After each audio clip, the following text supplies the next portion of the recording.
नमस्कार, आप देख रहे हैं मनी सेंट्रल और मैं हूं आपके साथ विशाल शर्मा। केंद्र सरकार के कर्मचारी और पेंशनर से जुड़ी बड़ी खबरें एक साथ सामने आ रही हैं। एक तरफ महंगाई भत्ते यानी डीए में बढ़ोतरी के बाद केंद्रीय कर्मचारियों की अप्रैल में सैलरी जो है वो बढ़ने की उम्मीद जताई जा रही है, तो वहीं दूसरी तरफ देश भर के पेंशनर्स ने भी जो है अपने अधिकारों को लेकर जो है आवाज तेज कर दी है।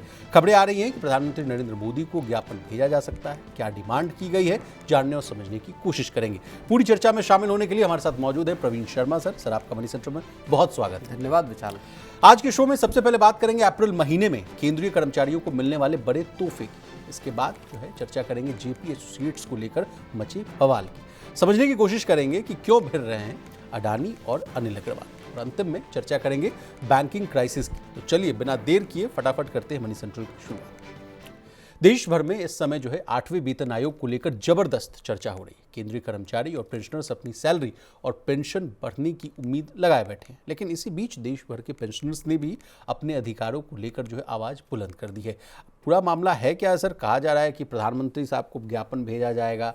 क्या क्या डिमांड्स हैं? पेंशनर्स अभी भी नाराज ही हैं क्या? तो विशाल देखिए, ऐसा है कि 8th पे कमीशन की डिमांड्स तो तेज हैं ही। 8वें वेतन आयोग के साथ जो मांगे हैं उसको लेके मुलाकात का दौर भी शुरू होगा।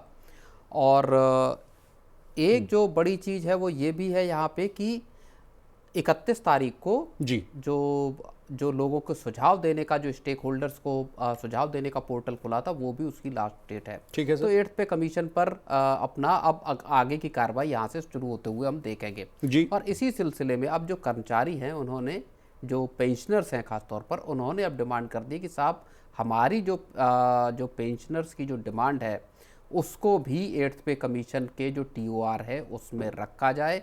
इसमें ज़्यादा पेंशन और बढ़ोतरी, जो पेंशन भत्तों में जो बढ़ोतरी है उसको जो है वो शामिल इसमें किया जाए, और इसके लिए ही प्रधानमंत्री को ज्ञापन जो है वो दिया जा रहा है। चलिए सर, कुछ दिन पहले ही सर हम लोगों ने मनी सेंटर में बात की थी कि जिनके 9,000 रुपये न्यूनतम पेंशन है उसको 25,000 करने की बात की जा रही थी।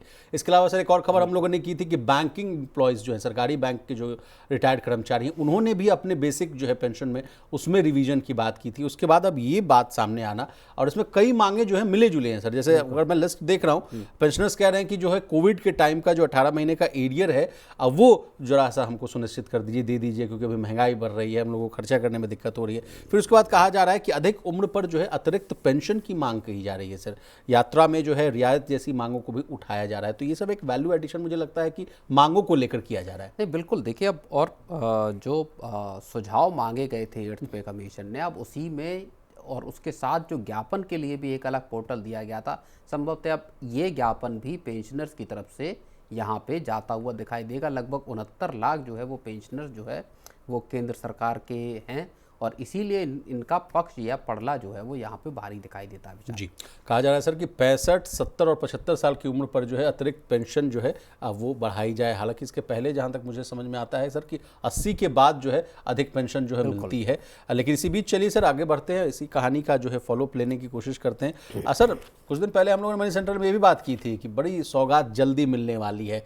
होली से पहले हम लोगों ने शायद की थी, लेकिन होली बीत गया सर, और जैसा कि आप कह रहे हैं कि 30-31 वाला भी मामला ख़त्म होने को है, अप्रैल की शुरुआत होने वाली है।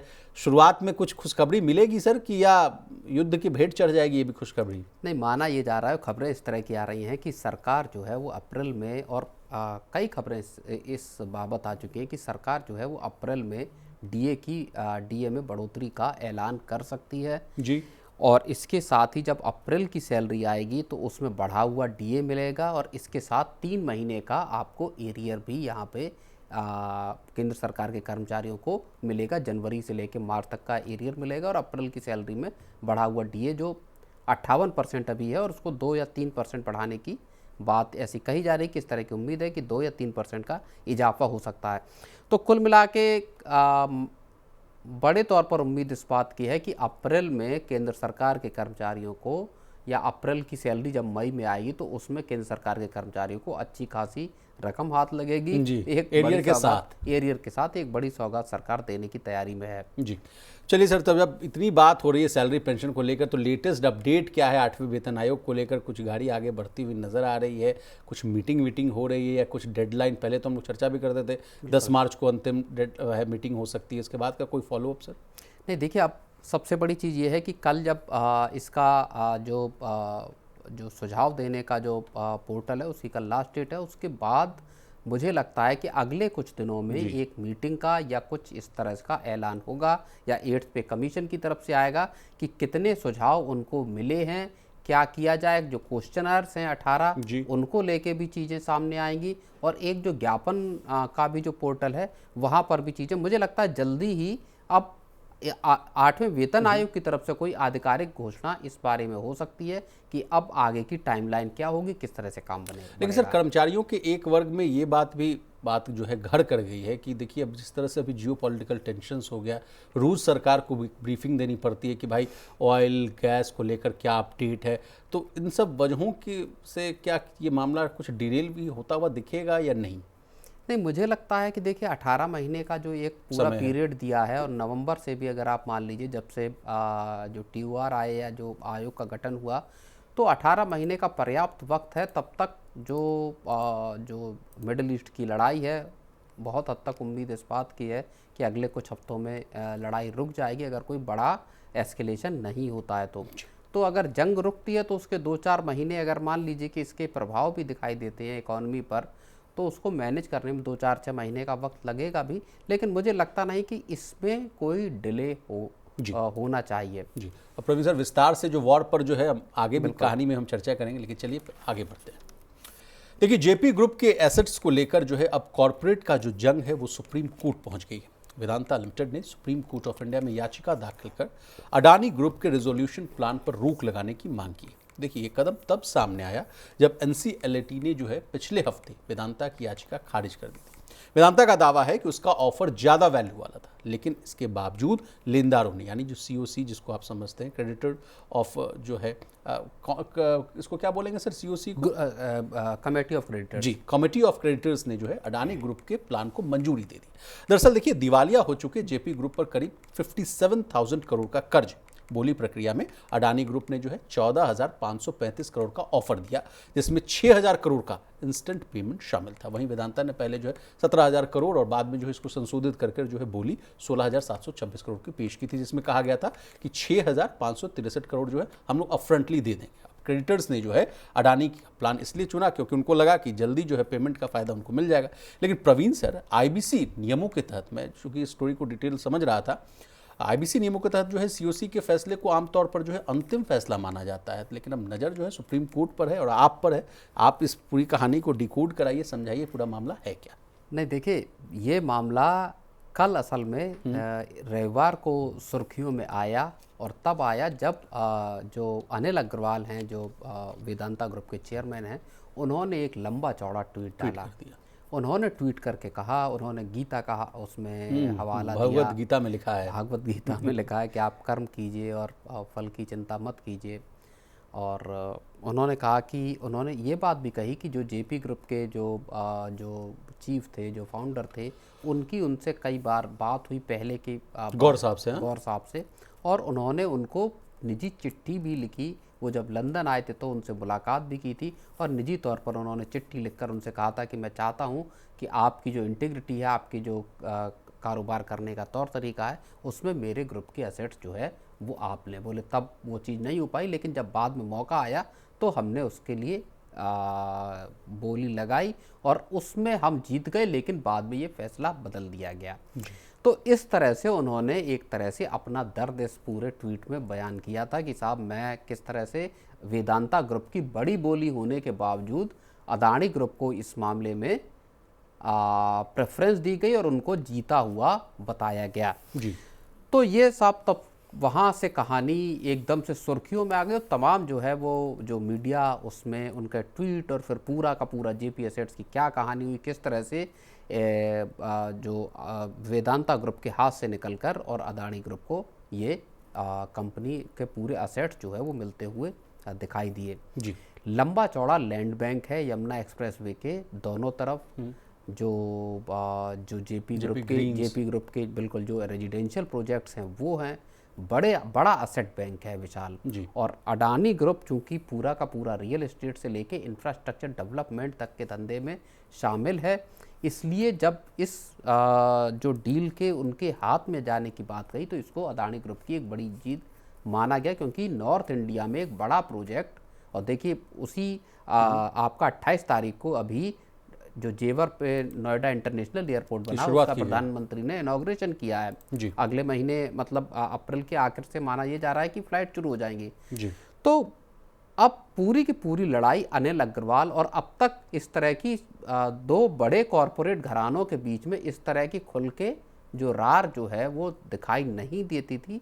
अब ये पहला मौका ऐसा दिखाई दे रहा जहाँ पे कि अनिल अग्रवाल और गौतम अडानी के बीच में आपस में एक लड़ाई जो है वो जेपी एसोसिएट्स की संपत्तियों को लेकर विशाल छिड़ने वाली है। सर मामला इतना तूल पकड़ गया कि मैं ट्वीट सर्च कर रहा था, आप जब अभी बोल रहे थे, आम आदमी पार्टी से लेकर जितनी भी विपक्षी पार्टियां हैं उन्होंने इस मुद्दे को बहुत प्रमुखता से लिया है। और उन्होंने, देखिए आम आदमी पार्टी का ट्वीट है, देश के प्रमुख उद्योगपति और वेदांता ग्रुप के चेयरमैन अनिल अग्रवाल जी के इस ट्वीट को पढ़िए। इस ट्वीट से आपको समझ आएगा कि कैसे जो है कई तरह के आरोप लगाए गए, मैं उन आरोपों में नहीं जाऊंगा, लेकिन ये मुद्दा इतना मतलब बढ़ चढ़ कर आ गया कि बताइए आपके हाथ में थी डील और उसको कैसे मतलब दूसरी पार्टी को दे दिया गया। इसमें हाँ, इसमें देखिए अब कहा गया कि ये तो आरोप लगा रहे कि 1000 करोड़ हमने ज्यादा बोली भी लगाई थी। तो बोली का तो नियम तो, अगर मैं लेमैन हूं सर, मैं आपसे समझना चाहूंगा, मान लीजिए इस चीज के लिए बोली लगाई गई, जो ज्यादा बोली देगा उसके हो जाएगी वो संपत्ति या चीज।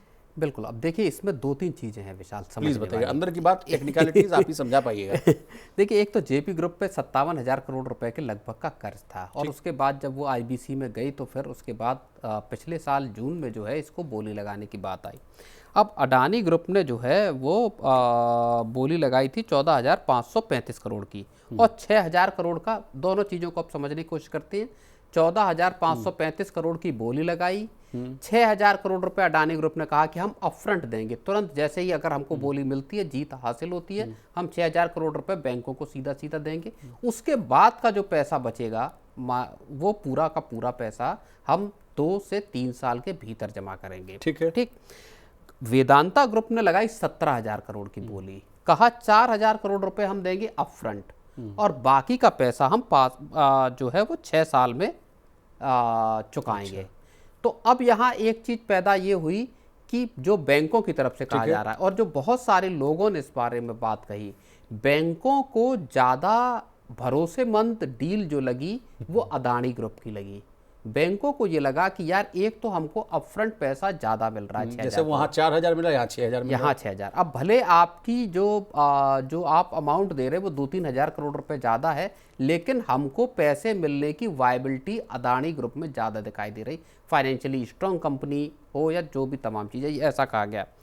इसको देखते हुए फिर वेदांता ग्रुप ने अपनी पूरी की पूरी डील को रिवाइज कर दिया। वेदांता ग्रुप ने कहा कि साहब अब हम एक काम करेंगे, 16,726 करोड़ रुपए की रिवाइज डील दी थी वेदांता ने, 16,726 करोड़ रुपए हम टोटल देंगे, 6,563 करोड़ रुपए अपफ्रंट देंगे। अडानी ग्रुप 6,000 करोड़ दे रहा था, इन्होंने कहा कि हम 563 करोड़ रुपए आपको ज्यादा देंगे अपफ्रंट, और बाकी का पैसा लेकिन हम देंगे 5 साल में।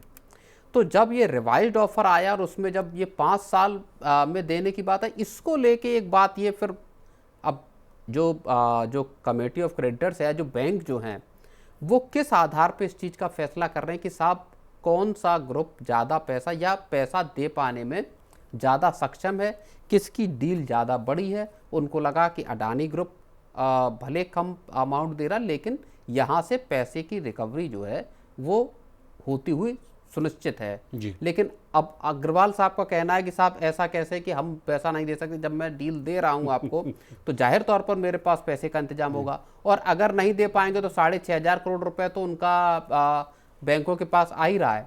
6,563 करोड़ रुपए तो अनिल अग्रवाल साहब ने देने का पक्का कर ही दिया कि साहब अपफ्रंट पैसा ले लीजिए इतना हमसे जी।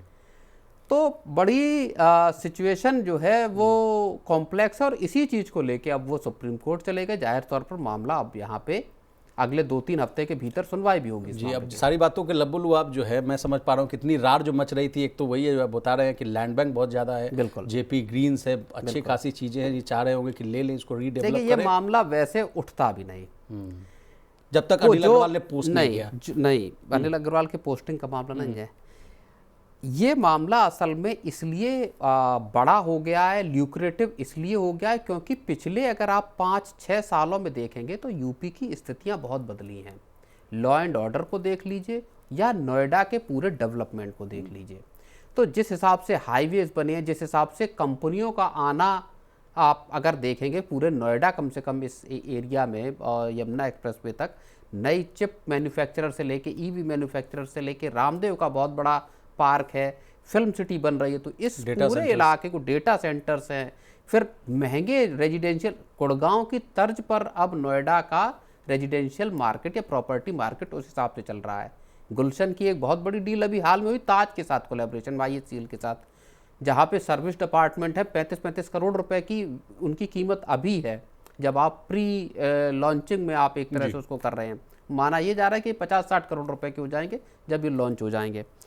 तो जिस हिसाब से वैल्यू अप्रिशिएट कर रही है, उसमें जिस भी व्यक्ति के पास 164-65 किलोमीटर का जो स्ट्रेच है आगरा तक का, जहाँ पे नोएडा जो एक्सप्रेस वे है, उसके इर्द गिर्द की अगर आपको 4,000-5,000 एकड़ की ज़मीन अगर आपको दोनों तरफ मिल रही है तो उसकी लैंड बैंक की वैल्यू बहुत बैठती है जी। उसी को डेवलप करके अदानी ग्रुप लंबा चौड़ा पैसा यहाँ पे, या अडानी ग्रुप हो या अनिल अग्रवाल हो, दोनों की नज़र असल में उस चीज़ पर है। चलिए, और आपसे सर न्यूज़ रूम में चर्चा भी होती रहती थी, आप कहते थे अडानी ग्रुप को लेकर कि विशाल, जब मैं साइट विजिट करने गया था तो वहाँ लोगों का एक चीज़ देखा कि वो बहुत ज़्यादा जो है ज़मीन इकट्ठा कर रहे हैं, उनके पास अच्छा खासा लैंड बैंक है। तो उस कड़ी में भी इस कहानी को जोड़कर देखा जा सकता है। लेकिन अब देखिए अदानी ग्रुप जिस हिसाब से इंफ्रास्ट्रक्चर में और आपका रिन्यूएबल एनर्जी में जिस तरह का उनका काम है वो रिमार्केबल है, वो देखने काबिल है। जिन लोगों ने नहीं देखे, चाहे आप मुंद्रा पोर्ट को देख लीजिए, चाहे मुंद्रा पोर्ट से लगा हुआ अडानी पावर का पावर प्लांट देख लीजिए, थर्मल पावर प्लांट है, और उनकी सिनर्जी को देख लीजिए, किस तरह से इंटीग्रेशन है उसको समझिए। मतलब गाड़ियाँ एक्सपोर्ट होती हैं और उसके साथ खावड़ा का जो सोलर पार्क है, सोलर कम विंड एनर्जी पार्क है, वो मुंबई से ज़्यादा बड़े इलाके में पार्क फैला हुआ है जी। तो अच्छा तौर पर बहुत बड़ा इंफ्रास्ट्रक्चर में काम। लेकिन सर अब देखना होगा कि सुप्रीम कोर्ट में जो है लड़ाई तगड़ी चलेगी, दोनों तरफ से मजबूत वकील खड़े होंगे और जो है दाव पे चलेगा। हालांकि तो अदानी ग्रुप की देखिए, सहारा ग्रुप की प्रॉपर्टीज पे अभी सुप्रीम कोर्ट में चली रही चीज कि सहारा ग्रुप के जितनी भी जो प्रॉपर्टी एसेट्स हैं, आपने बोला था कि बल्क में ले लिया गया है, डील किया गया। हाँ, तो उसको लेके चली रहा। ये दूसरी बड़ी डील होगी उत्तर प्रदेश में, अगर हम कम से कम मानकर चलें, सहारा के बाद जेपी एसोसिएट्स की अगर मिलती है तो उत्तर प्रदेश और पूरे के पूरे जो रियल एस्टेट का मार्केट है एटलीस्ट उसमें अदानी ग्रुप की ये बहुत बड़ी जीत होगी। चलिए सर आगे बढ़ते हैं।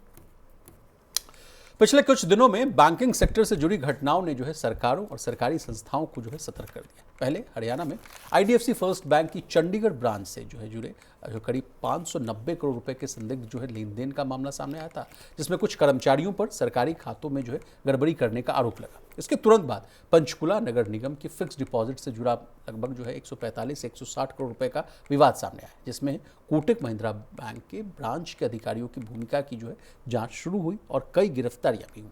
इन घटनाओं ने सरकारी फंड की सुरक्षा और बैंकिंग निगरानी व्यवस्था को लेकर बड़े सवाल खड़े कर दिए।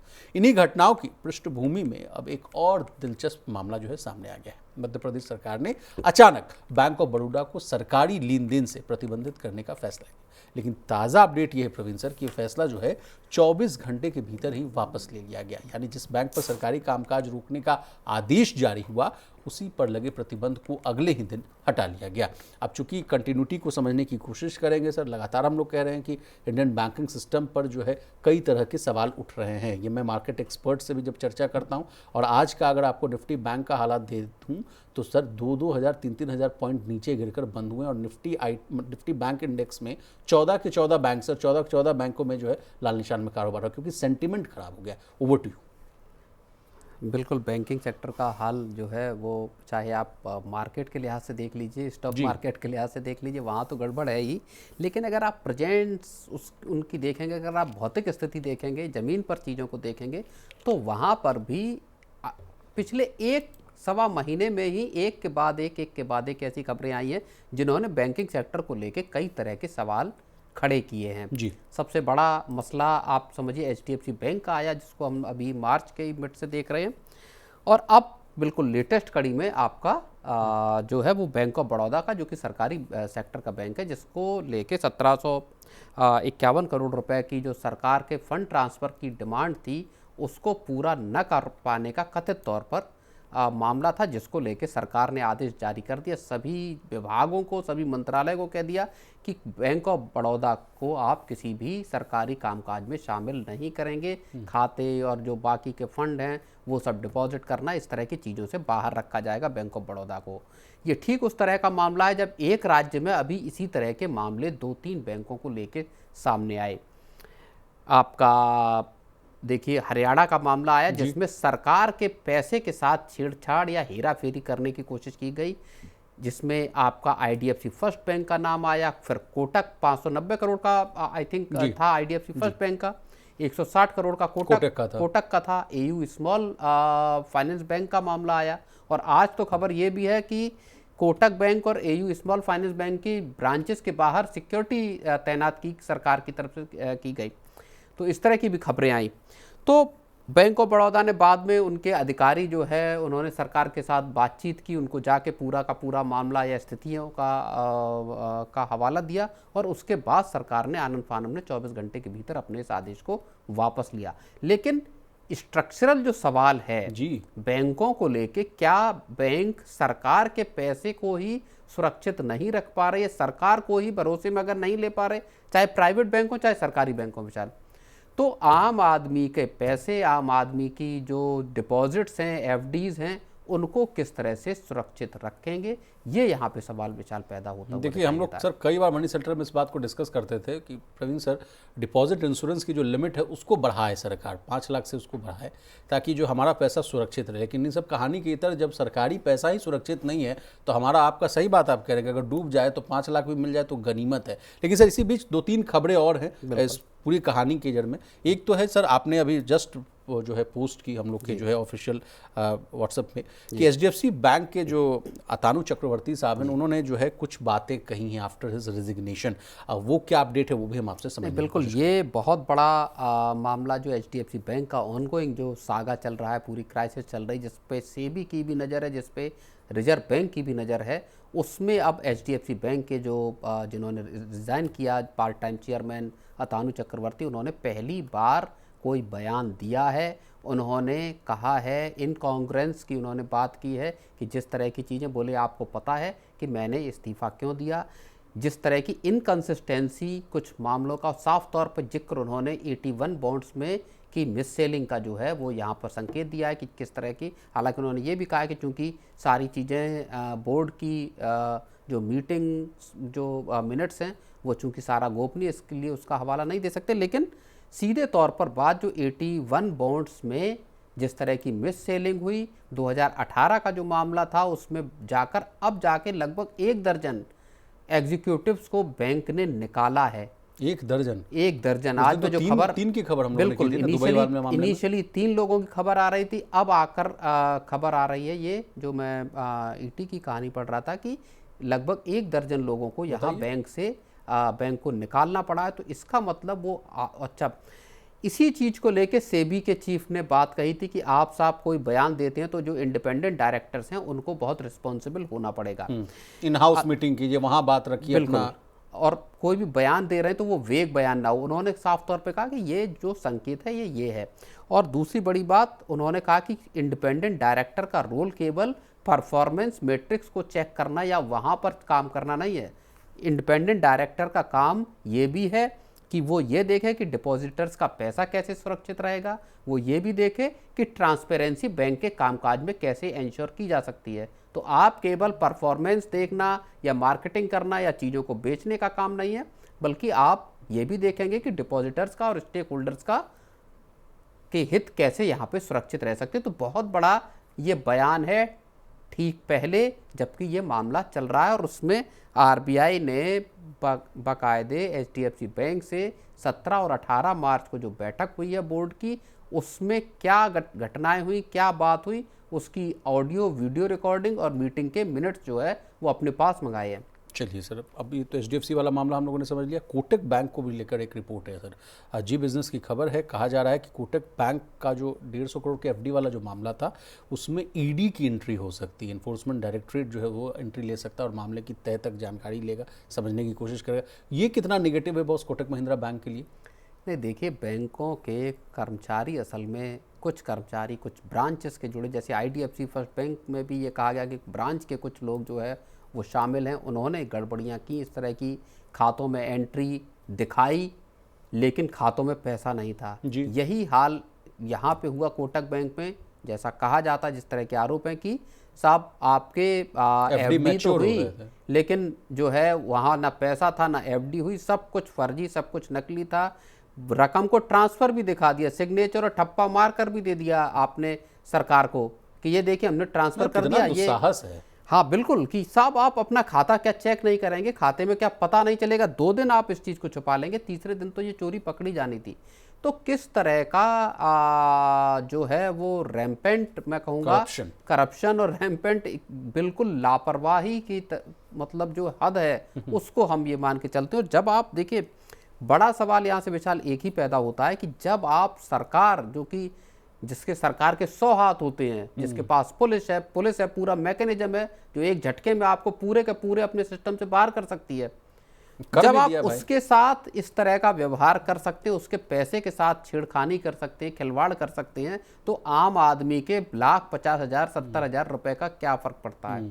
हम लोग कितने लोगों के साथ इस तरह की गतिविधियां करते होंगे। और ये चीजें आई भी हैं पहले सामने कि कैसे लोगों के खातों में भी इसी तरह की गड़बड़ियां की। नहीं, मिस सेलिंग वाला मामला तो आपने बहुत बेहतर तरीके से समझाया, लेकिन जो आप कह रहे हैं कि आम आदमी कहाँ जाएगा, रो पीट के जो है बैंकिंग ओम्बड्समैन, जो आरबीआई का ओम्बड्समैन जो बना हुआ है वहाँ जाएगा, 30 दिन में वहाँ सुनवाई होगी, नहीं होगी। लेकिन चलिए सर, एक लास्ट, मुझे लगता है कि कहीं रेमेडी मिलती नहीं है। एग्जैक्टली सर, आप मेल करते रहिए, आप, हम ट्विटर देखते हैं लोगों की शिकायतों के, बार बार एक ही चीज़ कि आप बताइए, आप अपना नंबर और अपना कंसर्न डीएम कर दीजिए।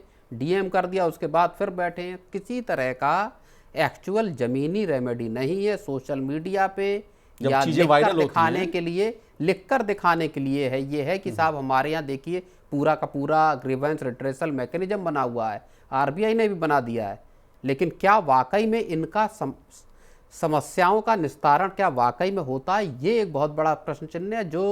जो पीड़ित लोग हैं, आप उनसे पूछे कि साहब आपकी समस्या का वाकई निदान हो पाया था, वो आपको बताएंगे साहब कुछ नहीं हुआ। तो आप कहना चाहते हैं सर कि ये पूरी प्रक्रिया है जो है कस्टमर का जो है ग्रीवांस रिड्रेसल वाला जो मैकेनिज्म है, इसको और दुरुस्त करने की जरूरत है, सरकार के फ्रंट पे भी और आरबीआई के फ्रंट पे। सबका सब एक जो मैकेनिकल जो तरीका होता है ना, तौर तरीका, उस पर काम करते हैं। आपको एक कस्टमर केयर वाले का फ़ोन आएगा, साहब क्या हुआ आपके साथ? बोले ये घटना हो गई। अच्छा ठीक है, मैं देखता हूँ।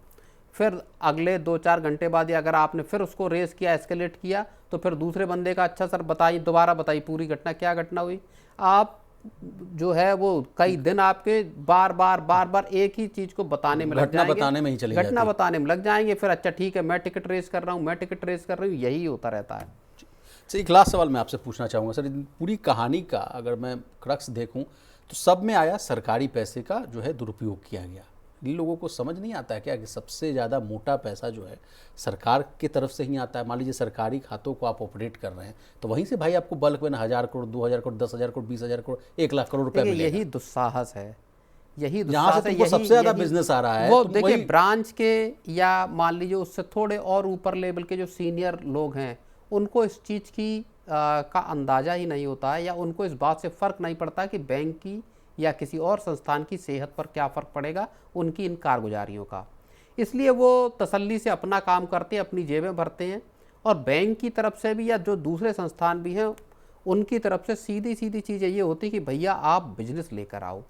बैंक भी तो आखिर, बैंक के जो सीनियर मैनेजर जो लोग हैं, जो बड़े लोग हैं, वो भी तो अपने नीचे जो ब्रांच में बैठे लोग हैं उनके ऊपर यही प्रेशर डालते हैं कि आपने महीने में कितनी पॉलिसी बेच दी, क्यों नहीं। और कई वीडियो वायरल हुए कोविड के वक्त से लेके अब तक वायरल होते हैं कि बताओ तुम नहीं बेचोगे कौन बेचेगा। नहीं, अब्यूजिव लैंग्वेजेस के वीडियो वायरल हुए थे भाई, गाली गलौज करते हैं। अब आप जब आप ऊपर से, आपके ऊपर इस तरह का प्रेशर है, तो आप यहाँ से वो हर काम करते हैं कि जहाँ से पैसा बनाया जा सके। नहीं तो फिर वित्त मंत्री जो डांटती है तो उनका डांट फटकार का कोई असर नहीं है, इसका मतलब ये भी अपना डांट के चली जाए, वो भी अपना जिनको करना है अपने हिसाब से करते रहे। नहीं, बैंक फिर देखिए कार्रवाई करता है, बैंक निकालता है ऐसे लोगों को, लेकिन छवि अंत में किसकी खराब होती है? बैंक की। ट्रस्ट किसका खत्म होता है? बैंक का खत्म होता है।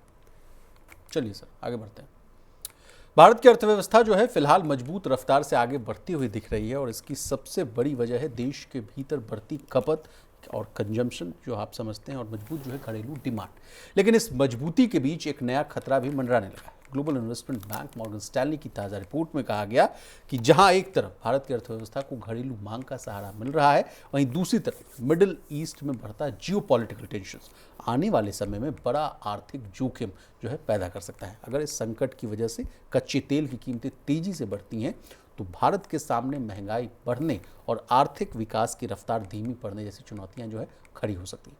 ऐसे में सवाल यही है कि क्या मजबूत घरेलू मांग जो है भारत की अर्थव्यवस्था को इन जो है वैश्विक झटकों से बचा पाएगी, या फिर दुनिया में बढ़ता तनाव जो है भारतीय अर्थव्यवस्था की रफ्तार को भी प्रभावित करेगा। Over to you Praveen sir. अब इसी में जो है पूरी जो है वार वाली बात जो मैंने आपको रोका था, समझाइए। अब तो आ गया भाई, हम लोग के बात भी आगे बात की। अमेरिका को कहा जा रहा था, आप ही कह रहे थे कि 20-20 million dollars, billion of dollars ये मांग रहे हैं अपने वहाँ सेनेट से, कांग्रेस से, लोगों से मांगने की मांग दीजिए तब हम लोग वॉर लड़ पाएंगे। अब इसका इम्पैक्ट देखिए, अब कहा जा रहा है कि स्टैगफ्लेशन जो है उसकी चपेट में आ जाएगा भारत। नहीं, बिल्कुल ये बात सही है कि भारत इस, और देखिए भारत के सामने बड़ा संकट इस लड़ाई की वजह से पैदा हो गया है। भले ही भारत या दुनिया के तमाम मुल्क सीधे तौर पर इस जंग में शामिल नहीं हैं, तमाम मुल्क, उनका कोई लेना देना नहीं, न वो अमेरिका या इजराइल की तरफ खड़े हैं, ना वो ईरान की तरफ खड़े हैं, लेकिन एनर्जी क्राइसिस से लेके भारत का 15% जो एक्सपोर्ट है वो जो है गल्फ कंट्रीज को है। भारत जो सामान भेजता दुनिया भर में, टोटल अगर आप भारत का सालाना एक्सपोर्ट देखेंगे उसमें 15% हिस्सेदारी मिडिल ईस्ट की है, उस पर खतरा। 38% जो भारत के पास रेमिटेंस आता है दुनिया भर से, उसका 38% हिस्सा मिडिल ईस्ट से आता है। तो जो लोग मिडिल ईस्ट में 1 करोड़ आदमी, आपका थोड़ी बहुत आबादी नहीं, 2, 4, 5 लाख 10 लाख लोग होते तो बात भी थी, 1 करोड़ आदमी आपका मिडिल ईस्ट में रहकर रोजी रोटी कमा रहा है, और जो बचा रहा है पैसा उसको भारत भेज रहा है। उस पैसे पे संकट है आपके, अगर ये जंग लंबी चलती है तो इसी जो मुश्किल है, सरकार ने देखिए पेट्रोल पंपों से केरोसिन तेल बेचने की इजाज़त दी इसी वीकेंड पे। फ्लैक्स फ्यूल पे गाड़ियाँ चलाने की सरकार को ये ज़रूरत आन पड़ी कि साहब इसको कीजिए, एथेनॉल का ज़्यादा इस्तेमाल कीजिए, एथेनॉल वाले चूल्हे बनाए जाएं ताकि हम जो क्रूड के जरिए या जो नेचुरल गैस है उसके जरिए जो हम गैस से रसोई में सामान पकाते हैं, खाना बनाते हैं, उस सब की ज़रूरत कम हो। प्रधानमंत्री मोदी को इसी वीकेंड के आसपास देश के सभी राज्यों के मुख्यमंत्रियों से चर्चा करनी पड़ी। ठीक वैसी स्थिति है जैसी कोविड के आसपास थी, जहां प्रधानमंत्री रोज बैठक लिया करते थे देश भर के मुख्यमंत्रियों के साथ कि साहब अब आपके यहाँ क्या हालात हैं, आपके यहाँ क्या हालात हैं। उर्वरक की सप्लाई या जो आउटपुट है उसके लिए बड़ा संकट पैदा होगा क्योंकि गैस अवेलेबल नहीं है। तो सरकार के सामने बड़ी चुनौती है ह्यूमैनिटेरियन लेवल पर भी, जहाँ पे लोगों के घर खाना कैसे बनेगा, सप्लाई कैसे होंगी उसको सुनिश्चित करने की, और इकोनॉमी को बचाने की भी। और इसीलिए वो बात आ रही जो हम लोग अभी जो रिपोर्ट एक देख रहे थे कि सरकार 3 से 6 महीने का मोरेटोरियम दे सकती है लोन को आपको चुकाने में, जिसमें आपकी एक्सपोर्ट्स यूनिट्स भी हैं, जिसमें छोटे बिल्कुल माइक्रो यूनिट्स भी हैं और एमएसएमईज भी हैं। तो जस्ट लाइक तो कोविड वाला मामला आ गया सर। हालांकि बिल्कुल सरकार को मोरेटोरियम देना पड़ सकता है क्योंकि काम धंधे अब आपके सब अटकते हुए जो है यहाँ पे दिखाई दे रहे हैं। लेकिन सर जब से हम लोगों ने मनी सेंटर में इस बात को कहा कि प्रधानमंत्री मोदी साहब ने जो कहा कि कोविड जैसी स्थिति है, तो हम लोगों ने इस बात को उठाया था कि लगता है लॉकडाउन जैसे हालात बन सकते हैं। लेकिन इस पर कई बार जो है केंद्रीय मंत्रियों से जब प्रेस की जो बातचीत हुई, मीडिया बाइट्स हुई, उन्होंने सिरे से इसको नकारा, कहा कि नहीं लॉकडाउन वाली बात ऐसी है नहीं। रोज़ जो है सुजाता शर्मा जो है पेट्रोलियम मिनिस्ट्री से जो आती हैं वो कह रही हैं कि ऐसी कोई स्थिति नहीं है, 1-2 जो है शिप्स डेली आ रहे हैं, गैस की कोई दिक्कत नहीं है। आज का भी मैं ब्रीफिंग जो मनी सेंटर करने से पहले मैंने उनको सुना, वो कह रही हैं कि जो है कोई किल्लत नहीं, किसी भी डिस्ट्रीब्यूटर्स के पास ड्राई आउट जैसी कोई सिचुएशन नहीं है। पेट्रोल डीजल की पर्याप्त उपलब्धता है। कई जगहों पर कहा जा रहा है कि पैनिक जो है वो बिक्री हो रही है, लेकिन इसके बावजूद सर आप कह रहे हैं कि खाद को लेकर जो है संकट है, नहीं, दवाइयों को देखिए, लेकर अभी संकट है। पैनिक वाली सिचुएशन नहीं है जी। पेट्रोल डीजल को लेके कुछ दिन बीच में ऐसा हुआ कि लोगों ने रश कर दिया, लेकिन अब जो लोगों की खबरें जो ग्राउंड से खुद लोग आम लोग डाल रहे हैं सोशल मीडिया पे, उसके हिसाब से पेट्रोल डीजल पर अब आने जाने वालों का तांता तकरीबन खत्म हो गया है। खाली पड़े हुए पेट्रोल पंप, पर्याप्त तेल है और लोगों में एक जो पैनिक इनिशियल फेज में देखा गया, अब वो धीरे धीरे खत्म होता हुआ दिखाई दे रहा है। लेकिन स्थितियां जाहिर तौर पर मुश्किल भरी तो देश के लिए जो है इस वक्त है ही विचार। जी, एक डेटा है सर, क्योंकि हम लोग जब बात कर रहे हैं सर तो 89% जो है हम लोग क्रूड जो है क्रूड ऑयल जो होता है वो हम लोग इंपोर्ट कर रहे हैं। 56% जो है पीएनजी, एलएनजी या जो प्राकृतिक गैस है वो हम लोग जो है बाहर से मंगाते हैं। तो इस वजह से जो है मॉर्गन स्टैनली की इस रिपोर्ट को भी जोड़िए, तब बात समझ में आएगी कि चूंकि हमारी निर्भरता अधिक है इस वजह से ज़्यादा चोट जो है हमको लग सकती है। यही बात है सर?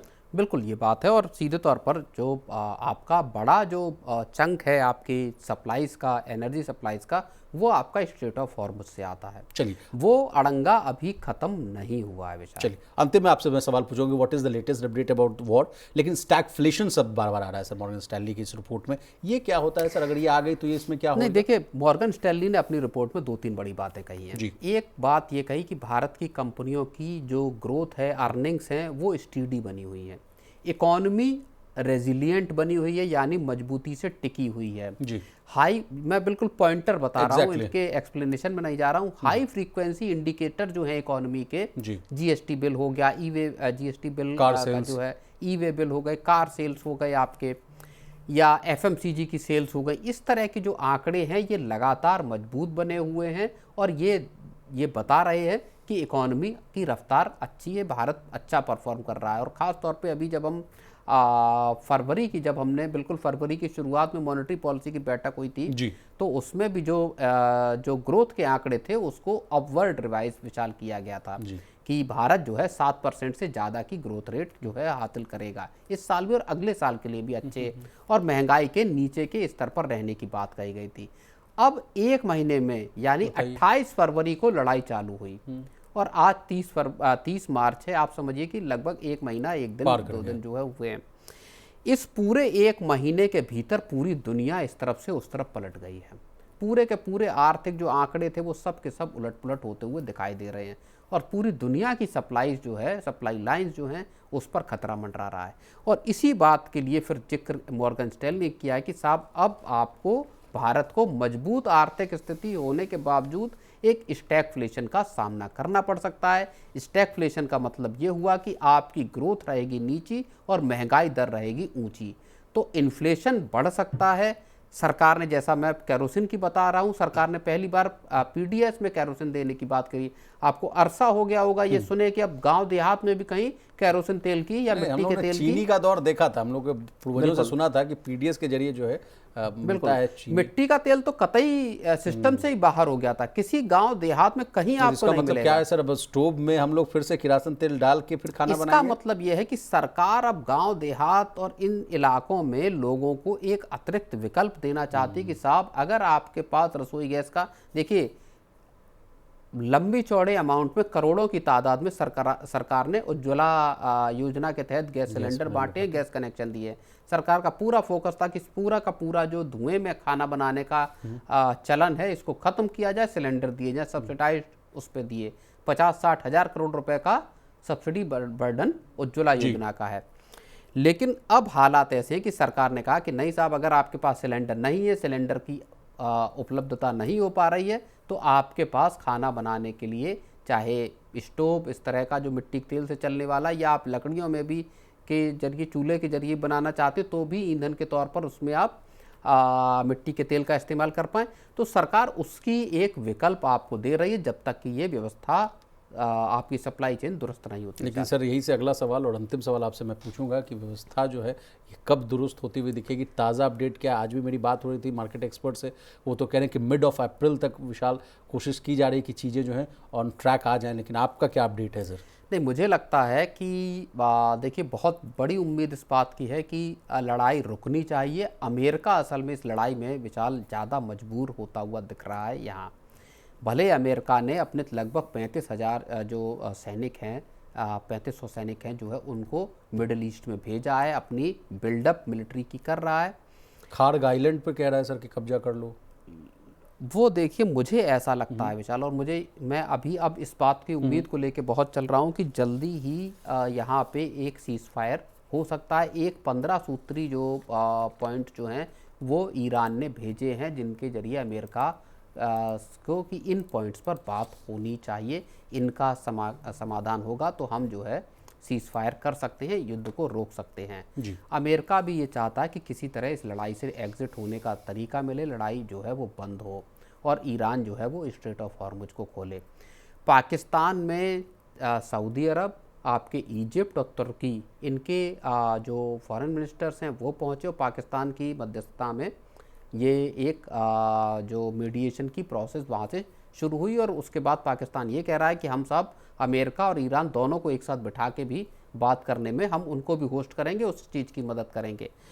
तो किसी भी तरीके से हो अगर बातचीत का रास्ता बनता है और इसके जरिए युद्ध बंद होता है तो इसकी उम्मीद अब बढ़ती हुई यहाँ पे दिखाई जरूर दे रही है। चलिए सर, आपके मुंह में घी शक्कर ऐसी हो जाए बात, क्योंकि मार्केट्स में भी देखिए जो है बड़ी बुरी स्थिति है सर। बहुत जो है डेली जो अगर समझिए कि 15 से 20 लाख करोड़ साफ हो रहे हैं, तो मार्केट्स के लिए, हमारी इकॉनमी के लिए, पूरी ओवरऑल इकॉनमी के लिए बड़ी बेहतरी की बात होगी। प्रवीण सर, आपका बहुत शुक्रिया, आपने कीमती समय निकाला, तमाम विषय को बहुत ही आसान भाषा में विस्तार से समझाने की कोशिश की। तो आज के मनी सेंट्रल में बस इतना ही। इसी तरह देश, दुनिया और बिजनेस जगत से जुड़ी तमाम ताज़ा तरीन खबरों के लिए बने रहिए हमारे साथ और देखते रहिए मनी 9।